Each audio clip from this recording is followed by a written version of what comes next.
Today, there will be no catchy Philemon song. There'll be some other music, or I'm going to have Jeff play something different, and it's going to be fun. It's going to be great, too.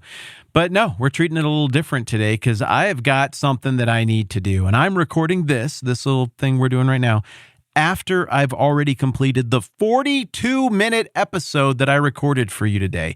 That is crazy. That is not normally what we do around here, but I wanted to cover an important topic in its entirety in one day so we can get to moving forward again, getting toward the book of Philemon. Here's what happened. Yesterday, I popped open a can of worms. I dropped a term, the Septuagint, which is a big, ambiguous, catch-all, shorthand term for a whole bunch of writings that happened between the Old Testament and the New Testament. Some of them were in Hebrew and then quickly got translated into Greek, and we don't have the Hebrew anymore.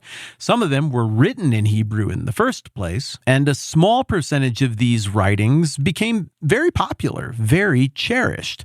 But these in-between the Testaments writings that are in Greek, they kind of lingered in limbo for a very long time, and it wasn't really until the 1500s that solid lines got drawn on what different expressions of Christianity do with these books in between.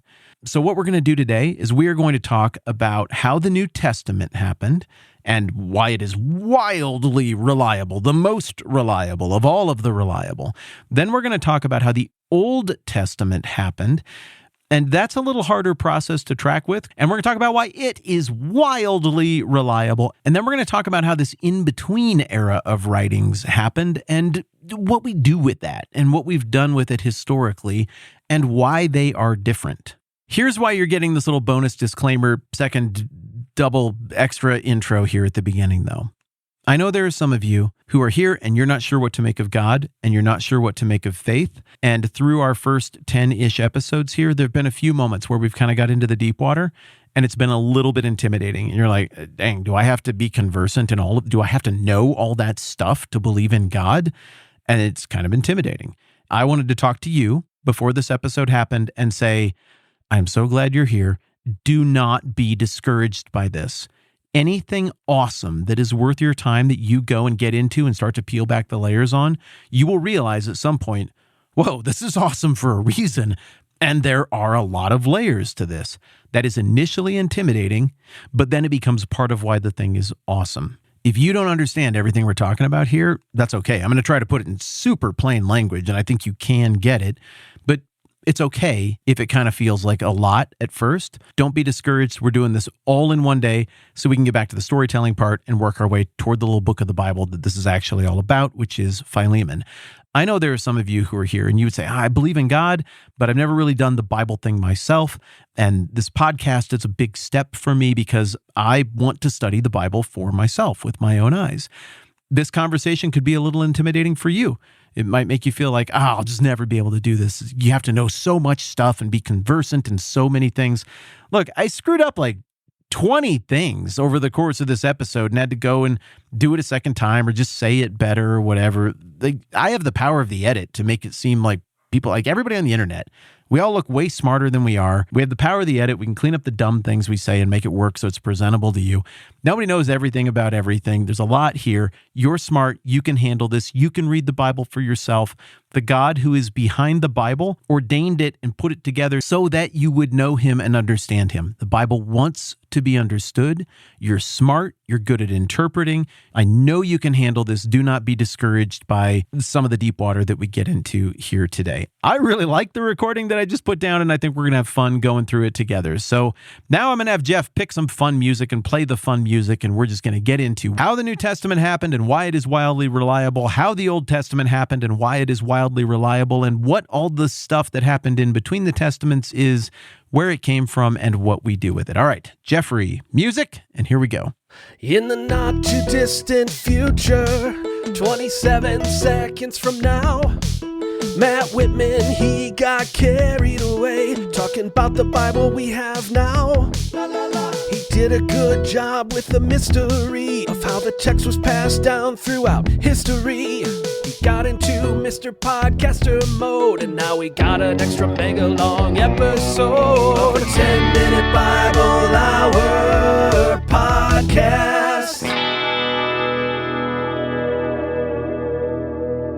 I was laying in bed last night and I was thinking about what we covered at the end of the episode yesterday about these ambiguous books in between the Old Testament and the New Testament that if you're an evangelical or most Protestants, you've maybe heard of, but they're not Bible, but they're not awful. If you're a Catholic or Orthodox, you don't have the same list. You don't agree on which books go into that batch, but you got more than the Protestant Bible, and you're like, I think those are Bible, and there's some history to this.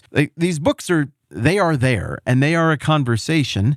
And when you go and read them for yourself, I think you're going to find the same thing that the early Christians found. Even the great legendary Saint Jerome, who translated the Old and New Testaments into Latin, even he did not understand these books in question to be Bible proper, but found them to be of value. I think you will see they are of a different texture, a different material. There's wisdom and good stuff in there, but they read different than the Bible.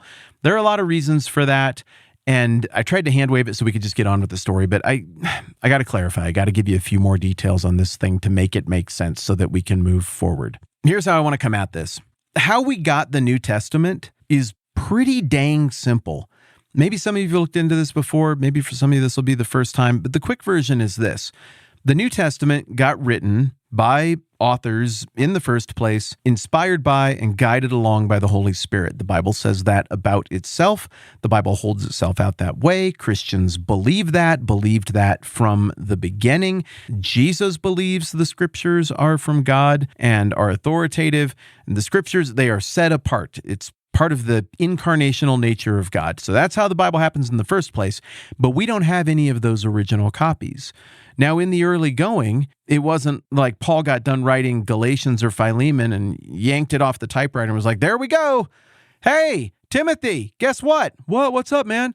I just finished some new Bible and it's great. This is amazing. And like they had drinks or something and high-fived and called it a night because there's new Bible. I don't think they knew for the most part when they were writing this. I do think they had a conscious awareness of the presence of the Spirit because they were seeing miraculous confirmations of the stuff that they were saying and writing and teaching as well. But very quickly, Christians recognized, the authority of Jesus is behind this book and this book's author. And these New Testament books are the ones that we see getting circulated all over the place. They're getting copied all over the place.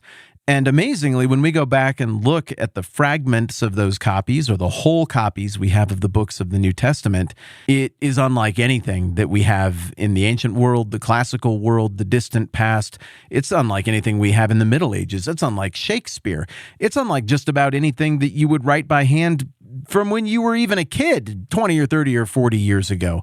It simply defies all historical norms, how many partial or complete handwritten copies we have of the Bible from very, very early on. We're talking like just a couple years after the Apostle John died is where the first fragment of New Testament that we have is dated to. And interestingly, it's by John.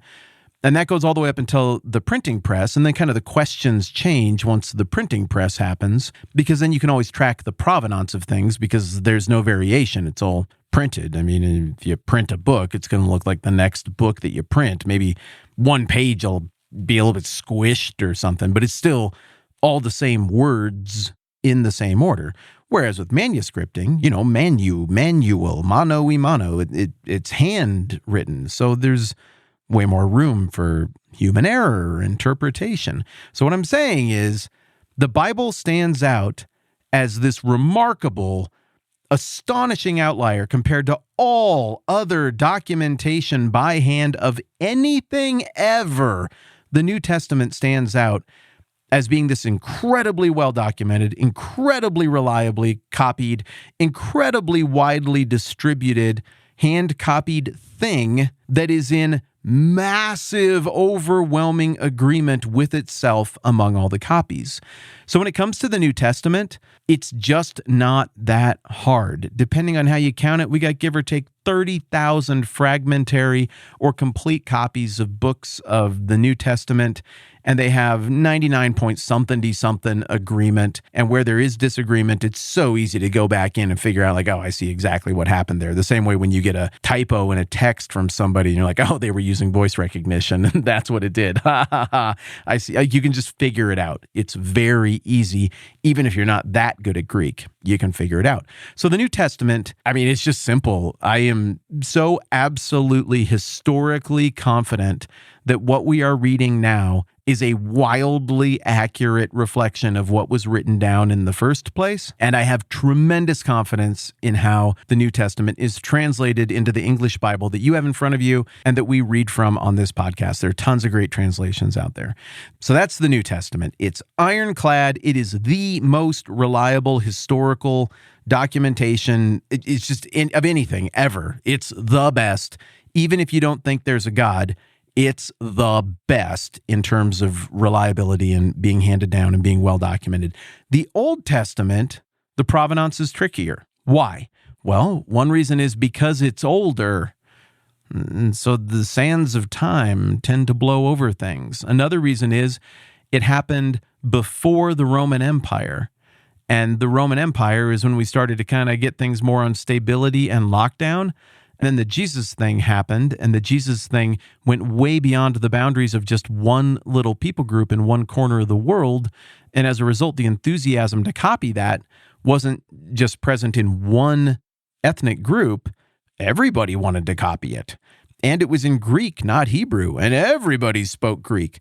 So the Old Testament, it just isn't as well documented, though it is very well documented. And I think you could make the argument that the Old Testament is the second best documented thing in the history of the world from ancient times. It's just that we get it a little differently than we get the New Testament. And part of the reason we get it differently is because a lot of what we get from the Old Testament is in Hebrew, but also a lot of it is from ancient translations into Greek that happened after the time of the Old Testament was over. Are you tracking with that? So these books that we're talking about right now, 1st and 2nd Maccabees, are two books written in Greek during the intertestamental period. Well, hold on. Check that real quick. 1st Maccabees was probably originally written in Hebrew, but we don't have that version. We only have the Greekified version. So, for whatever that's worth. But 2nd Maccabees, the native language is Greek through and through. These two books happen in there maybe 100-ish years before the birth of Christ, maybe just a little bit more. All of the Old Testament is written in Hebrew with just a little bit of Aramaic, which was the trade language of the Persians. So sometimes Persian documentation, when it gets quoted in the latter part of the Old Testament, it's in Aramaic, a little bit here and there. You see it mostly in Daniel. So the Old Testament proper is in Hebrew. But remember, right after the Old Testament ends, Persia goes into decline, and about 100 years after the end of the Old Testament, the world gets turned on its head because Alexander the Great, who is the first named character in the book of 1st Maccabees, by the way. 1st Maccabees 1:1 says, after Alexander, the son of Philip the Macedonian, came out of the land of Kittim and conquered Macedonia and defeated Darius, the king of the Persians and the Medes, and reigned in his place, he was already king of Greece. And it goes on. We'll talk more about that later. That Alexander the Great totally disrupted all of the order of the world, including for the Jews, in the 330s and 320s BC, and then his generals after that disrupted it even more. They Greekified everything, including the language. Well, the Jews had been scattered all over the place, starting toward the end of the Old Testament and all the way up to the time of Alexander. So you got Jews everywhere.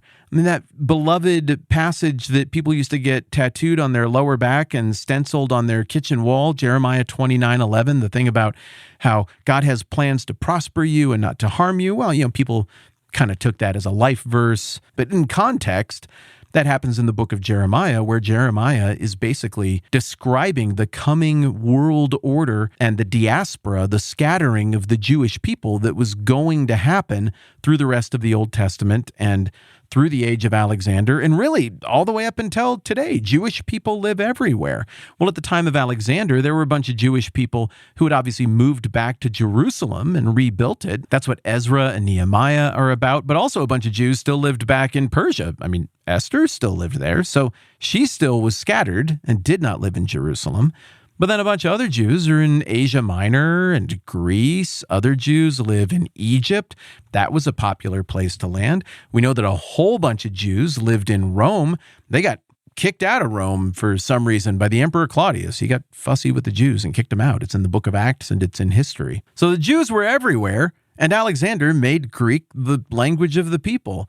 Well, how long does it take you when you travel somewhere to start imitating the accent a little bit? I was just in Alabama this week, and I tell you what, that is a sticky accent. It gets on me a little bit, man. The point is, language replacement happens really quickly, and after just a couple of generations, Hebrew is only being spoken amongst the Jews in Babylon and Jerusalem, and even there, Aramaic is starting to encroach because it's the trade language of Persia and the far, far east, and everywhere else, all the Jews basically speak Greek.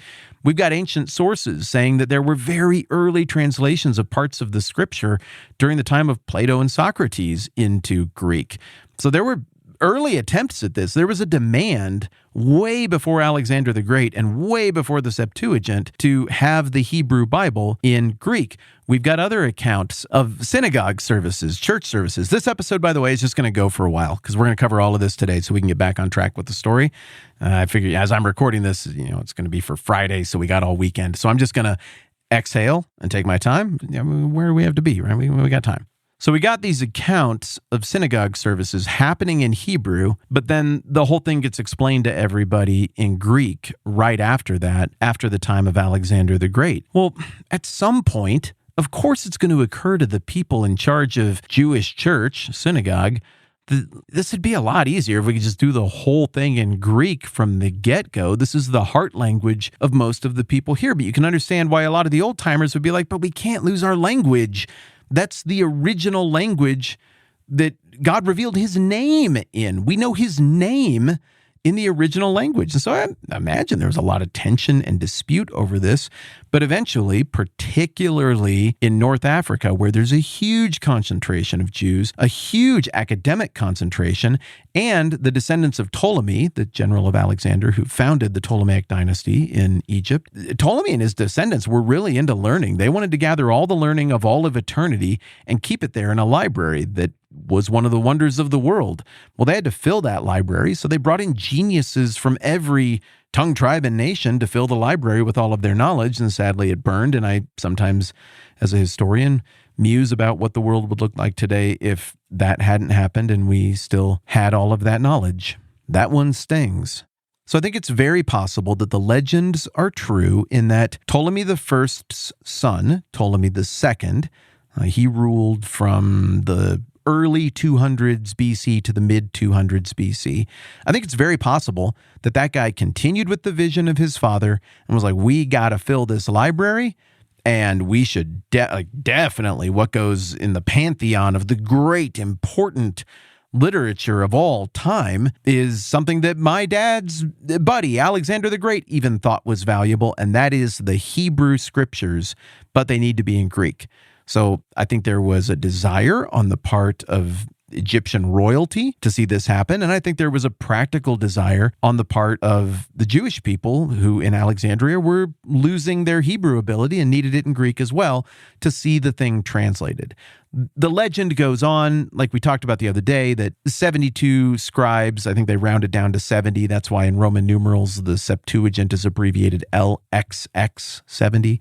70-ish scribes get thrown in maybe the tower of the lighthouse of Alexandria or something. They're like, translate the thing. And then they all come out with matching translations. Now, the legends suggest that that translation was basically just the Torah.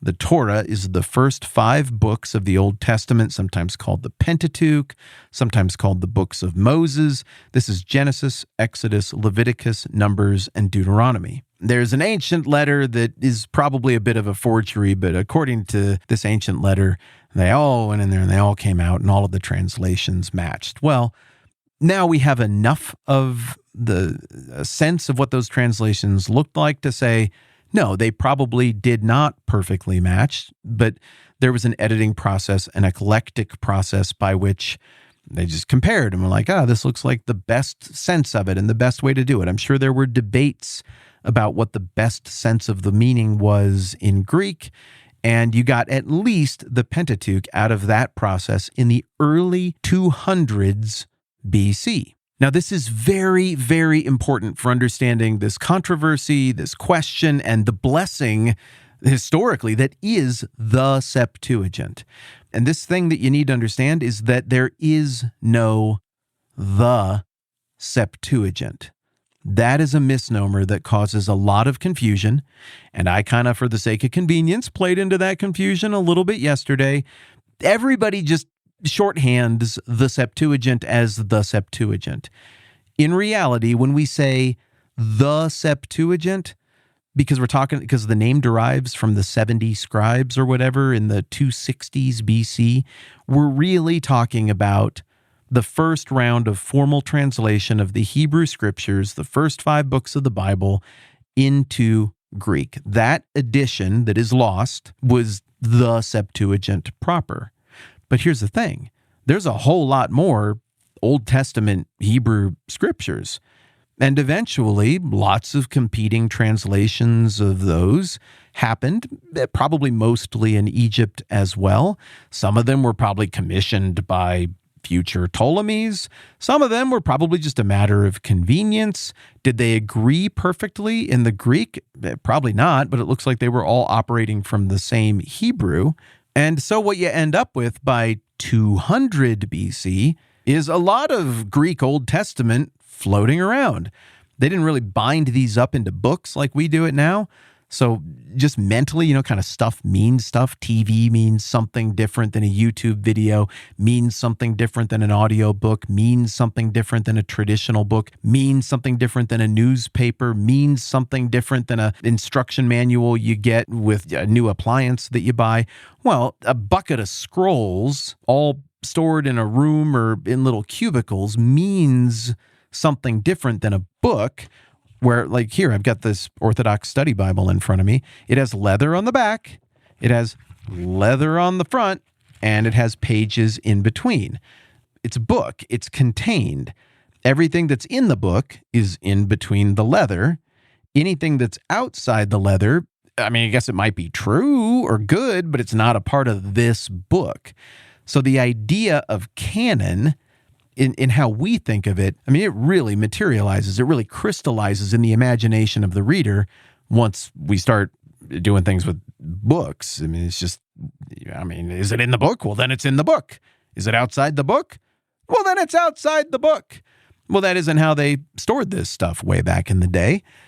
You just end up with a whole lot of old Hebrew stuff that was considered canon. They didn't need to think of it as a book. It had been around so long. They were like, this is the Bible, and that's the Bible. They didn't call it the Bible, but you know what I mean? These are the scriptures. So sitting around now, after 100 years of Greek translation in the 200s BC, you got all kinds of copies. They're regarded a little differently than the original Hebrew, but there's tons of it floating around. This is where it gets kind of interesting, though.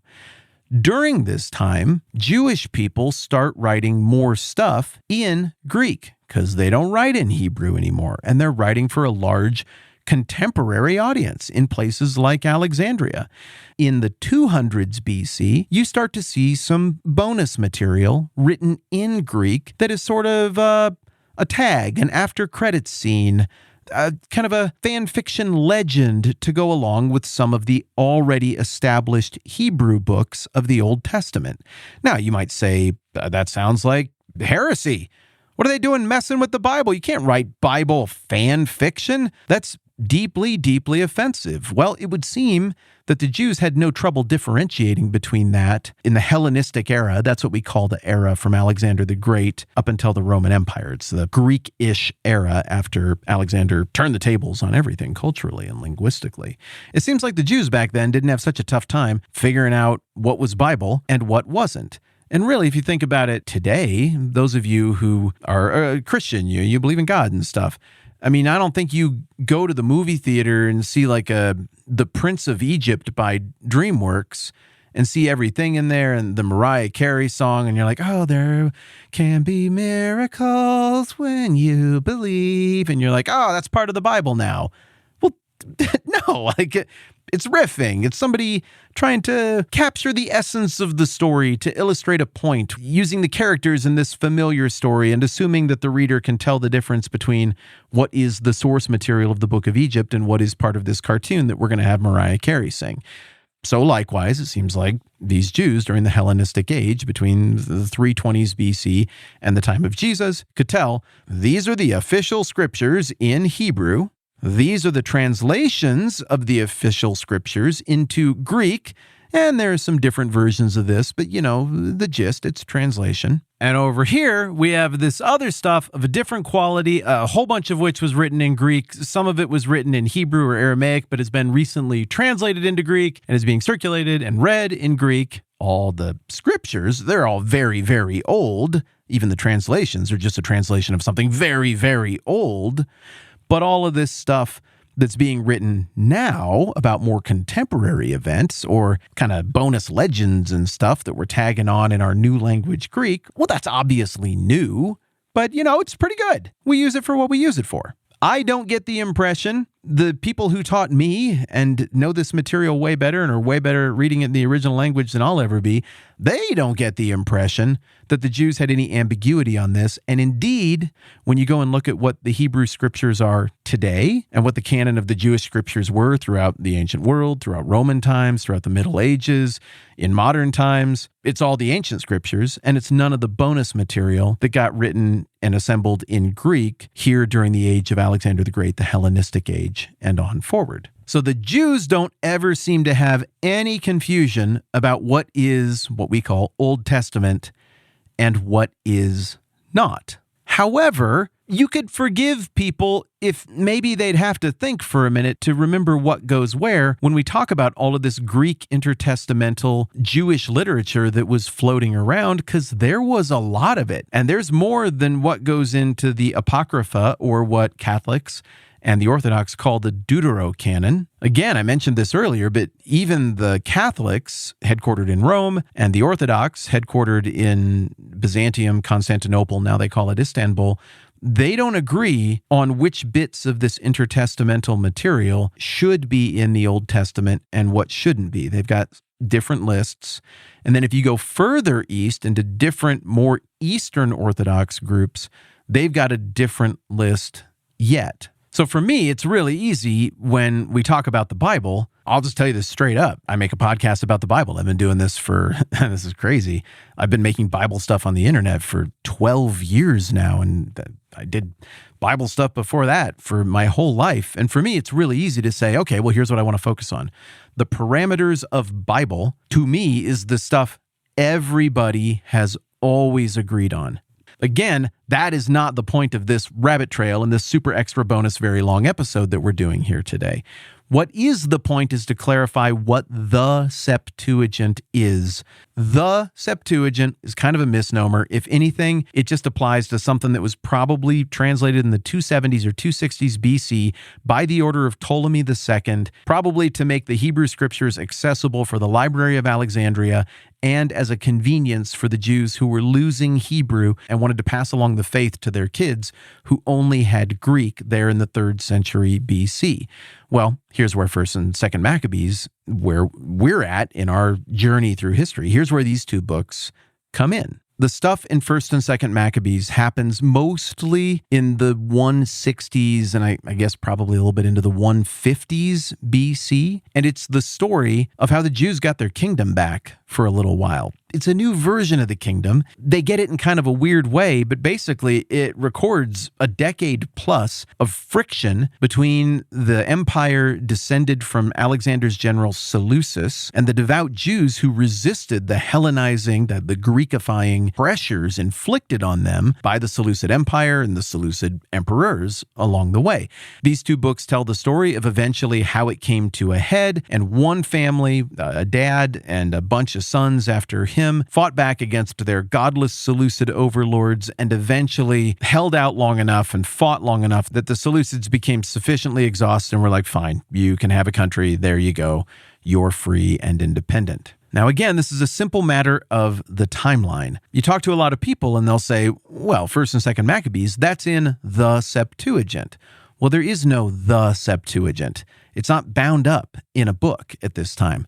There's just a lot of intertestamental Greek writings floating around, and these happen to be two of the really popular ones because they tell a great story from two very different perspectives. 1st and 2nd Maccabees both tell the same story. One is from a very Jewish, nationalistic, God doesn't really come up very much at all perspective. And the second feels a little bit more like Chronicles, where there's a very positive view of God's involvement with God's people. It draws more on kind of the rhythms of the Old Testament, where like, if you obey me, I'm going to bless you. And if you disobey me, I'm going to punish you. More of those themes come through in 2nd Maccabees, but basically the 2nd Maccabees isn't part 2 of 1st Maccabees. They're the same story twice. One is a very secular version. The second is a more spiritual version that sounds more like 1st and 2nd Chronicles. These two books were written a ways after the events they described, and even if they were written only a little ways after the events they described, that puts them a solid century after the Septuagint proper was translated. So they were not a part of that legendarily, supposedly ordained process. They were a part of these nebulous writings that floated around and were two of the real big winners in this era of nebulous Greek writing about Jewish things. Now, there are going to be some who say, hey, wait a dang minute. I have a copy of the Septuagint right here on my bookshelf. Let me go get it. To which I would say, do go get that. And when you grab it and you dig through it, what you're going to find is that you are not reading the Septuagint. That's just a nickname. That's just a nickname for whatever collection is gathered there. How did the people who put together your version of the Septuagint land on what they put there? Well, it was a very complicated process, and they had to do a lot of research and look at a lot of different texts. The Septuagint has a lot more wiggle room in it than the New Testament in terms of divergence and different copies doing very different things from each other. I mean, it's still wildly accurate compared to other historical stuff, but it doesn't rise close to the level of the New Testament. And whoever edited that, they had to make a lot of decisions about, what's probably the best representation of this. And also, what documents and writings maybe don't even actually belong in the Septuagint. I'm putting quotes around that because now we're just talking about the collection of intertestamental Greek writings. Most copies, modern translations of the Septuagint, are going to be derived from the intertestamental writings as they were presented in some of the late classical codices. Are you feeling it? I feel like that was the sentence right there where maybe some of you were like, I was with you and my brain just broke. That was one too many words and now I'm done. So we're going to do the thing we did yesterday where we just shake it off. And you're still with me. You got this. You're smart people. And even if this isn't in your wheelhouse or the kind of thing that you study a lot, don't let a few big words make it seem like this is fancy or hard to understand. It isn't. This is meant for everybody. You got this. Give me a couple more minutes here, and we're just going to have this thing on lockdown together so we can move forward on this. A few centuries after Jesus, we start to see the first full mega manuscripts of the whole Bible. They're amazing. They're all named for either where they were copied in the first place or where they are held now. So like there's one called Vaticanus. Well, guess where that one is? It's in the Vatican. There's another one called Alexandrinus. That one I think is probably named for where it was held for a long time, but also where it was probably transcribed for the first time. I don't know this for sure, but there's one called Sinaiticus, which I think is for Sinai. So that means that it was probably put together there in some of the early monasteries, very famous monasteries that were out there in the desert. I don't know that for sure. Everything else I'm telling you, I think I have on lockdown. Now I've wandered into an area of ignorance, so don't quote me on that one. But we've got these mega manuscripts, and you can actually still go see them. They're beautiful. They're all cataloged online. You can go look at them for yourselves. and the expression of the intertestamental writing that rose to the level of being an attachment, an appendix to the Bible, it's in those codices. And so that kind of determines for a lot of modern translations of the Septuagint what's in and what's out and what version we should do. Now, some modern Bibles that have the intertestamental Greek writings in there in some way have their own section, like a third little mini testament that'll say Apocrypha. I don't see it very often, but there are versions as well that will have a third little mini section that's basically the same stuff, but it'll say Deuterocanon. Generally speaking, though, if somebody's talking about the Deuterocanon, it's all just integrated into the Old Testament. So you'll have your little Awana song in your brain. It's like Genesis, Exodus, Leviticus, Numbers, Deuteronomy, 18th Maccabees, Book of Wisdom, Sirach, and Tobit too. That's not the right order. I'm not trying to make fun of anybody for having a different order of books. I just don't know the song or exactly where they go. So, but the point is they're integrated, and it is jarring when you're used to the Hebrew scriptures and then the New Testament. It's pretty jarring when you see the intertestamental writings kind of integrated throughout there. It is also jarring in Catholic and Orthodox Bibles when you go and read books like Esther, and the chapters are all mixed around and the numbers bounce all over the place. Well, the reason for that is because some of this intertestamental writing involves additions to certain books, and how those additions fit in there is sort of achronological and disorienting the first time that you see it. We talked a little bit about this on the season that we did on the book of Esther. So all of that to say, it is a very common pronouncement for people to say the Bible Jesus read was the Septuagint. And that sounds good, but what do you mean by the Septuagint? The truth of the matter is we don't know. I mean, we know that the disciples, their primary language was Aramaic. We know that they had Greek as well. We see indicators that there's an awareness of Hebrew, but not, I mean, only scholars really had Hebrew on lockdown.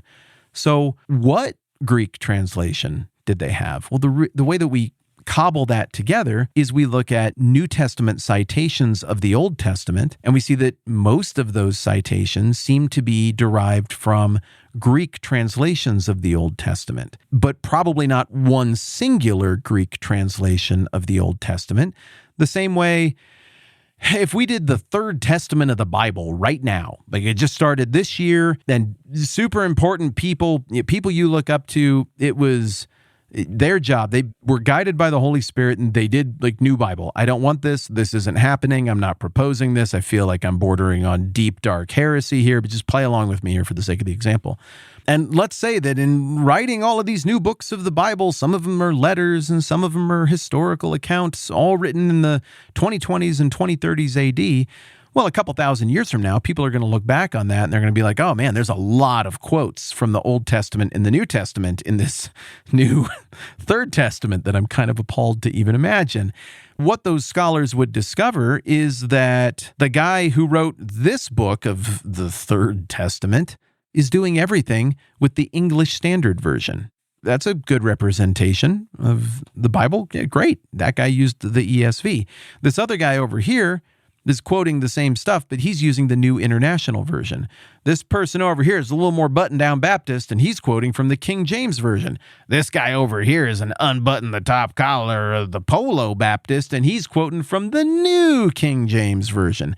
You know, I'm trying to rib a little bit to keep it light. What I'm driving at is there's a ton of modern translations that I think are very faithful translations to what was written down in the first place. Christianity has gone out to the whole world. English is a very diverse language. We live in a very cosmopolitan place and a very cosmopolitan time. People are going to gravitate toward different translations from the original languages that were written down way back in the day, inspired by God, to make it make sense in their context and in their culture. And if they were to write a Third Testament of the Bible right now, I guess God forbid, they would probably just quote from whatever translation they knew. Well, when you look at the New Testament, it looks like it's the same way. There wasn't just a Septuagint that was singular and unified and bound up in a book like this Bible in front of me where it's just everything inside the leather, that's real, and everything outside it, that's fake. So when Paul is quoting from the Old Testament, is he quoting from exactly the same Greek translation as somebody who was from a little further up north as compared to, say, what Peter was quoting from? I mean, maybe they had the exact same copy of the minor prophets and they're just coming off the same thing. But also it looks like maybe at times not. Oh no, the Bible is fake. It's fake. It's not reliable. Well, no, come on. We know how translation works. There's a source language. That is your reliable ironclad original stuff. It's not like a Cracker Jack decoder or a simple game. Translation involves concepts and cultural understanding. It's not as easy as this word equals that word. I mean, come on, you've heard people speak one language and then it gets translated into another language and it feels like that took about 50% longer than when it was said in the language you speak.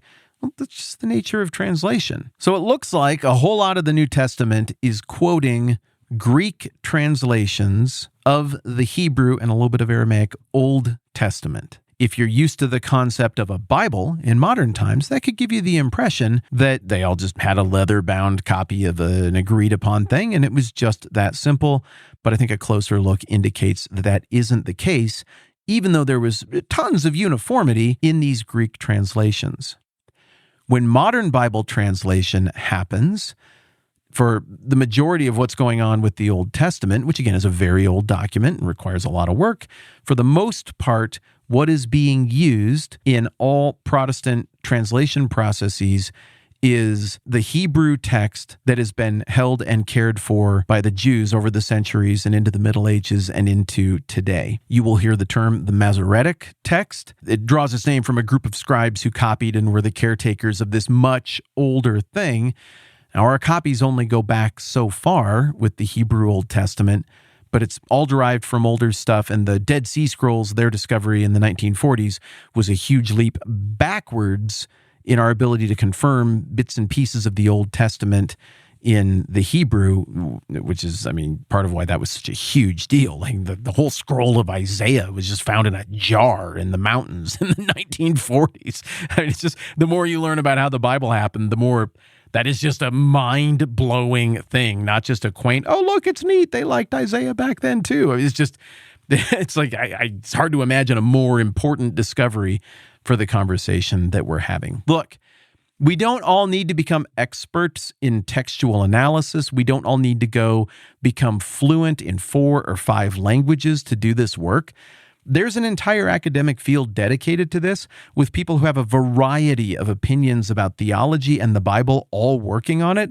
And what is distilled and handed down to us is really, really reliable and in uniform presentation, even as it goes through the process of translation. My friends, I would not throw a decade of my life into doing what I am doing if I thought that the thing we talk about on this program were unreliable, slipshod, and thrown together and largely historically made up as a result of a game of historical telephone. This guy told that guy, told that guy, told that guy, and now we hope it's right. No, we've got our hands wrapped around what was written down in the first place, incredibly reliably on the New Testament, really reliably on the Old Testament, comparatively better than anything else from the ancient world. But the intertestamental Greek stuff, it's different. It's nebulous. It's a product of a different time. And it's super. I think it's cool, or I wouldn't be bringing it up right now to get us into 1st and 2nd Maccabees to round out this story to set the stage for what's going on in Philemon. But it's materially different. And if you want to understand how, go read some of it. Go read 1st Maccabees. I'm going to read you a few excerpts from it here over the next couple of days as we finish our historical jaunt up to resetting the moment of Philemon. But you will be able to tell, even if you're not a biblical scholar or a literary critic, you'll be able to tell, this isn't New Testament, this isn't Old Testament, this is kind of other.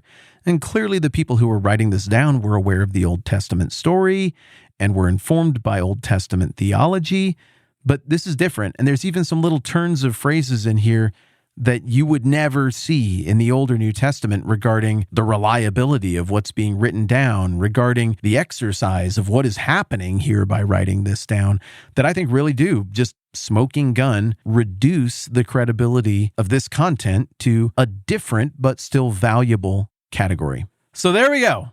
Questions asked. They were fair questions. They were nicely asked. Thank you for bringing them up because they were important and foundational. I thought the best thing to do would be to make a weird episode that totally breaks the rules of what we normally do around here and just tackle it all at once instead of doing a whole bunch of, we're going to pause right there and I'm going to have Jeff play some music and then we'll pick it up where we left out. I didn't want to spread this out over 2 weeks of talking about text criticism, and that's what this discipline is called. Criticism sounds bad, but it's not bad in this context.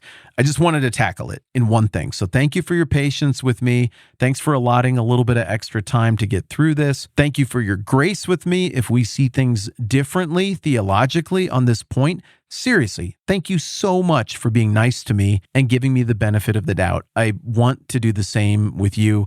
I'm just not looking to go out onto the internet and have fights with a bunch of other Christians who love God and are trying to get it right and are trying to listen to what their churches teach and study the Bible. For crying out loud, if we're here together, we are kindred spirits. We're doing our best. High five, grace and peace to you. We talked about the thing. We're on to what 1st and 2nd Maccabees actually say and how the story of what's recorded there contributes to our understanding of the moment in history that the book of Philemon was written to. We're on to that next time around. Y'all are awesome. Thanks for your patience with me. I hope you had fun. I did. I'm Matt. This is the 10-Minute Bible Hour Podcast. Let's do this again soon.